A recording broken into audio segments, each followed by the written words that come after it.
Hello everyone, welcome to my second video on critical path analysis. As I said previously, this is one of the areas of the course that people often find very intimidating, but with a bit of practice it can be quite simple. The biggest thing that I can't emphasise enough is practice. It may be very well to look at watch the video and see that Mark can do it, but it's not about whether I can do it, it's about whether you can do it. So after you feel confident with it, I think you should give it a go and find some practice materials. But anyway, as I mentioned previously, critical path analysis is about finding the shortest possible time to complete a project. And we've got a network diagram here which we're going to look at how we might complete. So in order to understand critical path analysis, we've got to understand the components that make it up. There are two things. There are nodes. Now, nodes appear at the start and the end of every activity. A lot of people think that these are the activities, which creates a lot of problems later. Got to remember, nodes appear at the start and the end of each activity. The lines are the activities. Yeah. And we have two things with each line. So on each activity we have two things. We have a letter, which could be the name of the activity. We also have a number, and the number is the duration of the activity. So in this case it's 2. So let's say that this project is taking a number of weeks. We know that activity A is going to take 2 weeks to complete. Okay, which takes us back to the node. Now the node has 3 numbers on it. It has the EST. Now the EST stands for the earliest start time. And what that means is it's the earliest time that we can start any activity coming out of this node. So any activity going from left to right. We also have the latest finish time, which is the latest finish time of any activity coming into the node. Yep, so we've got activities coming in from the left and out to the right. We also have a node number. Now the node number, in terms of calculation, doesn't really have a big effect. It's just so that we can, when we're talking about a node, we can see what node that is. So if we say node number 1, we know that we're talking about the first node. There's not really a lot else to the node number. So in terms of what you could be asked in an exam, is you could be asked to fill in one of these. So that's to calculate the earliest start time and the latest finish time for all of these. You could also be asked to add on the critical path, which is the shortest time through the activity. I will talk about that in the not too distant future later in this video. You could also be asked what might happen if. So one of these activities might change length, which may change the critical path. We shall talk about that later in the video. So let's look at how we might calculate or fill out some of these nodes. Now, this is the very start of our critical path. So we're going to go straight to node number 1, the very start of our activity. And we need to put in the EST.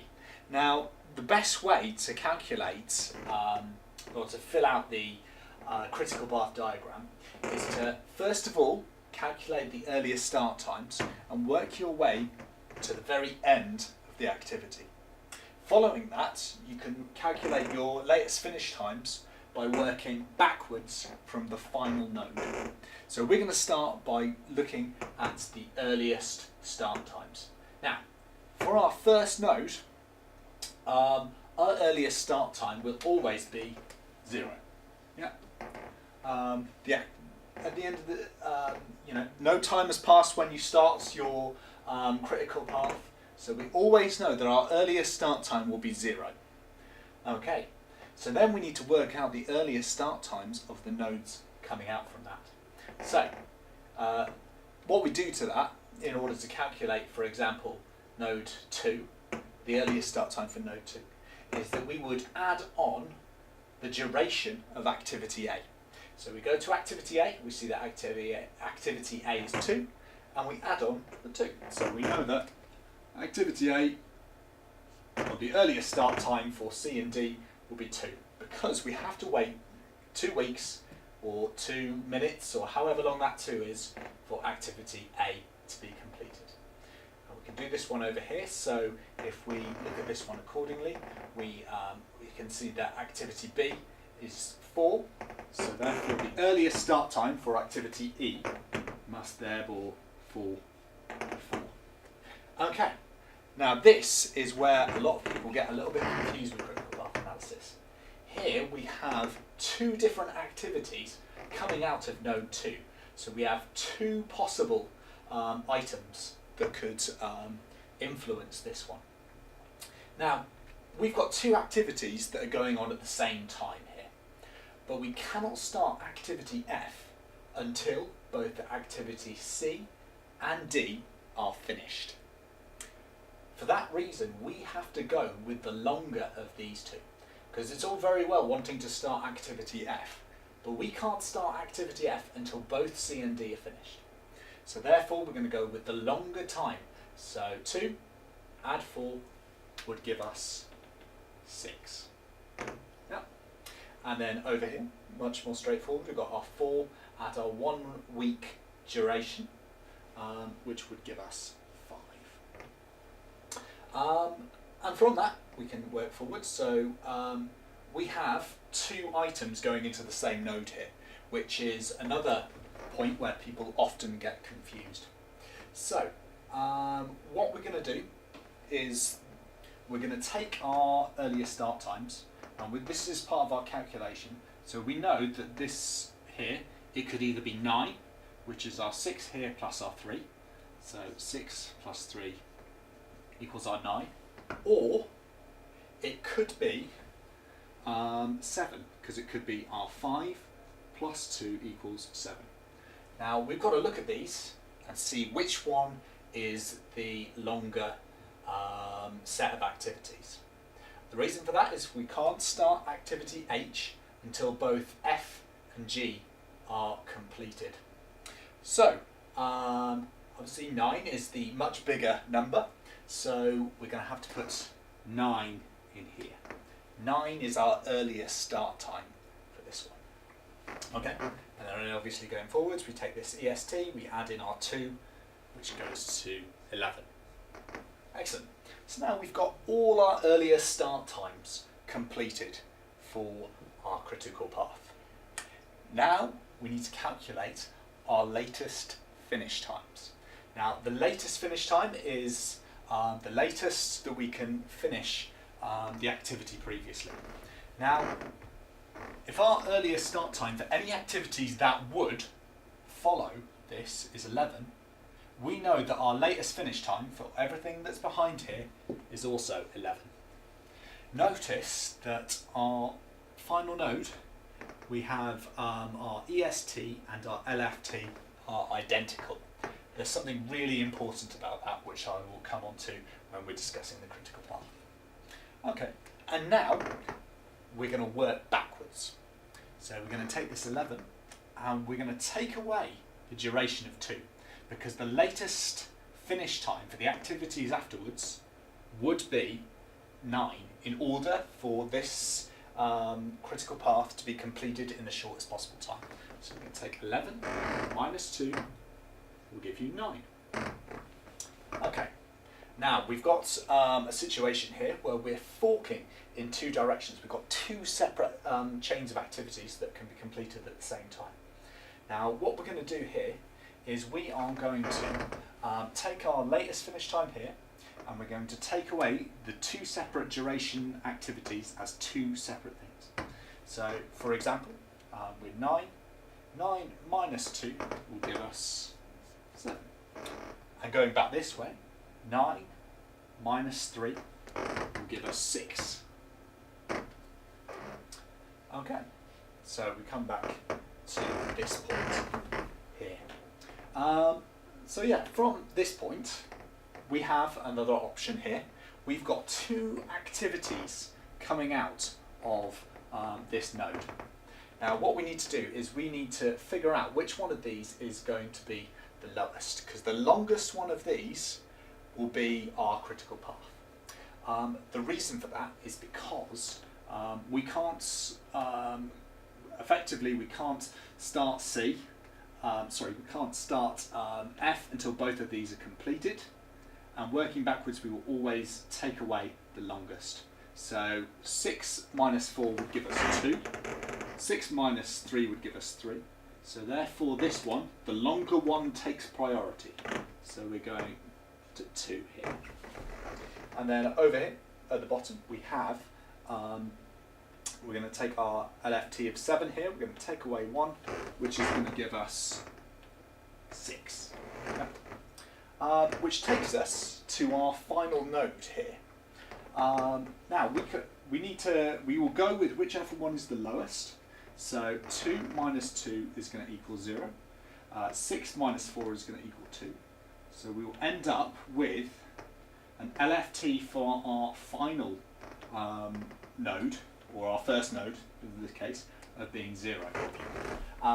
And you should always have a first node that is 0, 0. If you don't have a first node that's 0, 0, you know something has gone wrong along the way. And that's when you need to go back and think about where things might have gone wrong. Okay, the next thing we're going to look at is a thing called the critical path, which is what critical path analysis is about trying to find. And it's the shortest time for finishing the whole project. So we need to mark this on, and there's a very special way that we do this.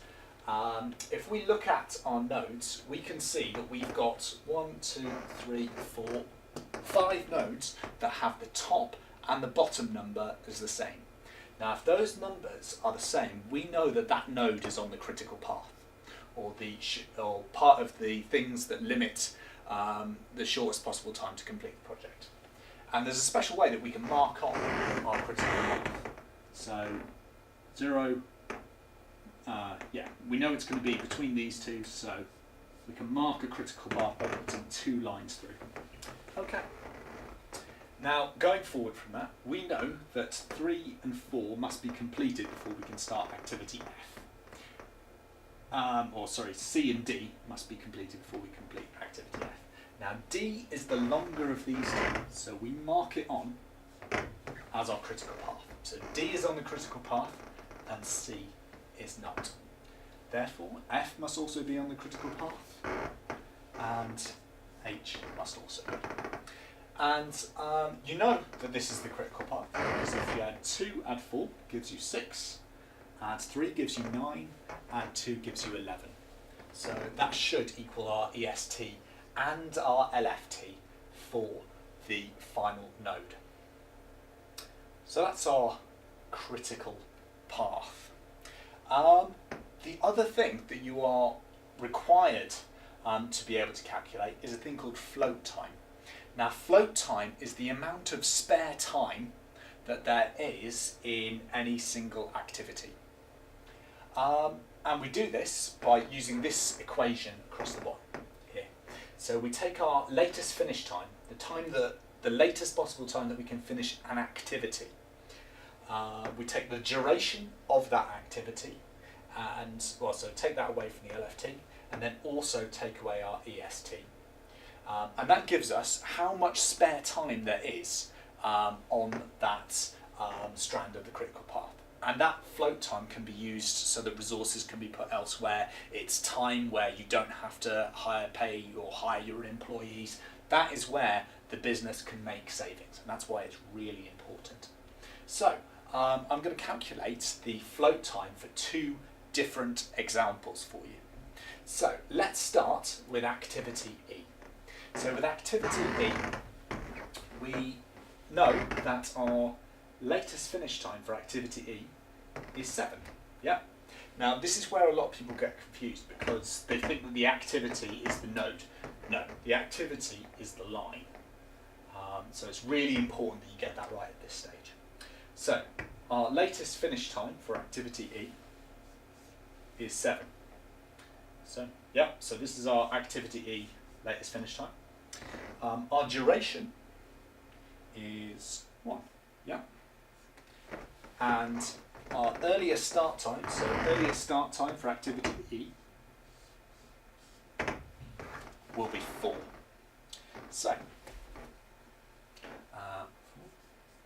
So 7 minus 1 will give us 6, minus 4 equals 2. So our float time for activity E, so float time for E is going to be 7 minus 1 minus 4, which equals 2, which means we've got 2 weeks spare on that strand. Now, if we look at the items on the critical path, we should have a float time of 0. So there will be absolutely no free time on that critical path. Literally, there can be no delays because those are the things which hold up the length of the project. So, for an example, we're going to take activity D here. So we'll go with D. So the latest finish time, as we can see for activity D, is 6. Our duration is 4. And our earliest start time is 2. So 6 minus 4 is 2, minus another 2 equals 0. So your latest finish time, 6 minus 4 minus 2, will give you a float time of 0. And if you've got a float time of 0, you know that that activity is on the critical path. The other thing that you could possibly be asked to calculate with a critical path analysis is if one of these activities changes length. And the way that you would do that is by taking off all of your ESTs and LFTs and changing the length of that activity so that you can, and then calculating the rest again. Anyway, I hope that's been useful in terms of understanding critical path analysis. Like I said at the beginning of this video, it's really important that you get the practice in. Without practice, under the exam pressure, it may not stick in your head, and that would be a problem. But I'm sure you're all capable of doing it with a bit of practice. So yeah, I shall see you next time.